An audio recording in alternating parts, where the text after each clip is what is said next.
Garamagat, and thank you very much, Cahirlock. And Minister, thank you for coming to speak with us today. Again, unfortunately, we just don't have a printout, but just from the points that you've raised, no bother. But just from the points that you've raised, you've talked about teacher supply and the availability of student places.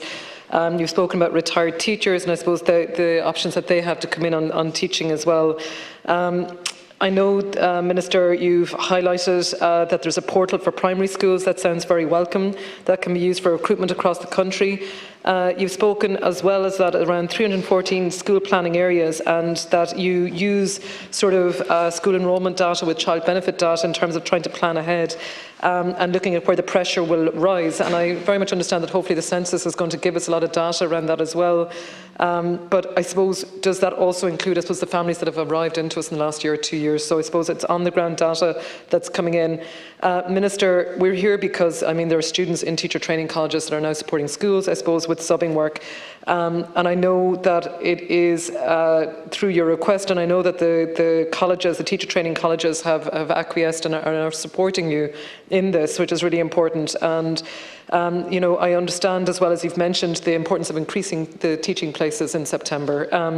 I know that, say, from Minister Simon Harris's in the Department of Further and Higher Education, I think there's an agreement in place to increase places. But I suppose, just, is there funding, or how does that measure work? Is there funding that comes between the Department of Education, between the Department of Further and Higher Education? How will we ensure that those places are planned for September?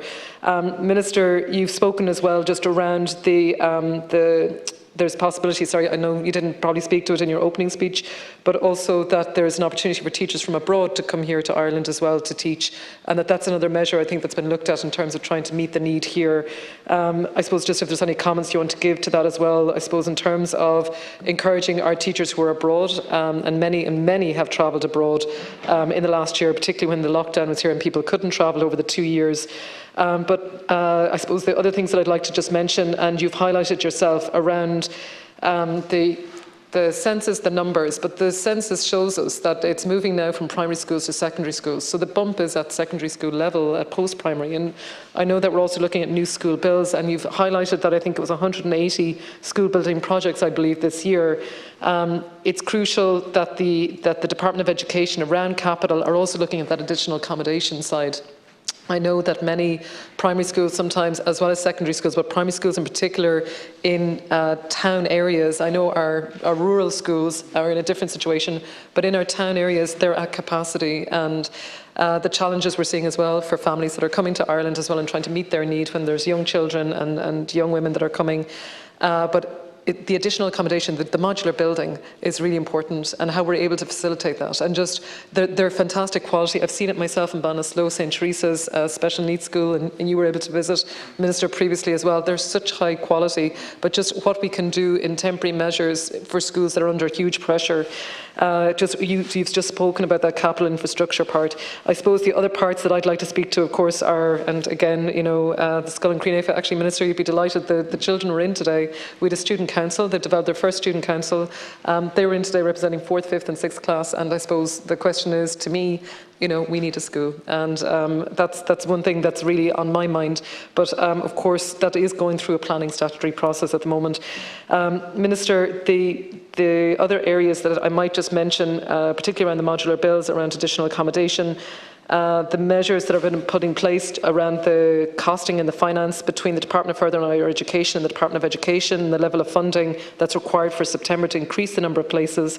How long do you expect the schools or colleges, teaching colleges involved, to maintain this with their students? Is there a plan? Is it just until Easter, or is there a plan for after Easter as well, to the summertime? Just on other elements, Minister, just on the special education needs, and again back to the census and higher numbers coming up. I know that in Minister Madigan's area there's over 600 new special classes through the budget with the Department of Education sanctioned at primary school level, and I believe that there is going to be 5 new special schools established over the last 3 years.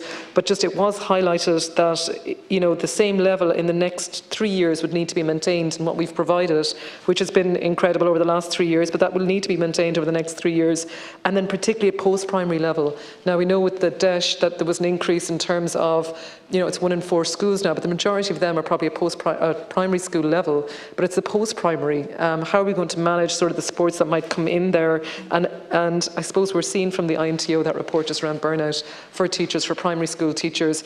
What elements are there in terms of managing the administrative workload? Are there any sort of innovative ideas around supports for administrative elements to take away from the teacher's workload? And I'm sure all of this has been looked at through the Teaching Council as well. Some other areas just to mention, Minister, and of course it is an area that, of course, it's a key area for me, but if you have any opportunity to comment on just potentially the final review from the Steering Committee on School Transport, very much appreciated. I know you've responded on a number of occasions around timelines, but for students who are applying for school tickets now, is there any information that you might be able to provide us? It would be very appreciated. It's absolutely crucial because parents are trying to plan. We've seen what happened last year. We really want to work hard with Bus Éireann to avoid that issue happening again. Just finally, Minister, if you can comment as well just around the NCCA at all, just on the new SPHE curriculum, which I know is happening from September. Again, just a key issue for me is around active consent. We know that that's been rolled out from NUI Galway or University of Galway at the moment, and it's really crucial in our primary schools and our secondary schools. Thank you very much. Margaret,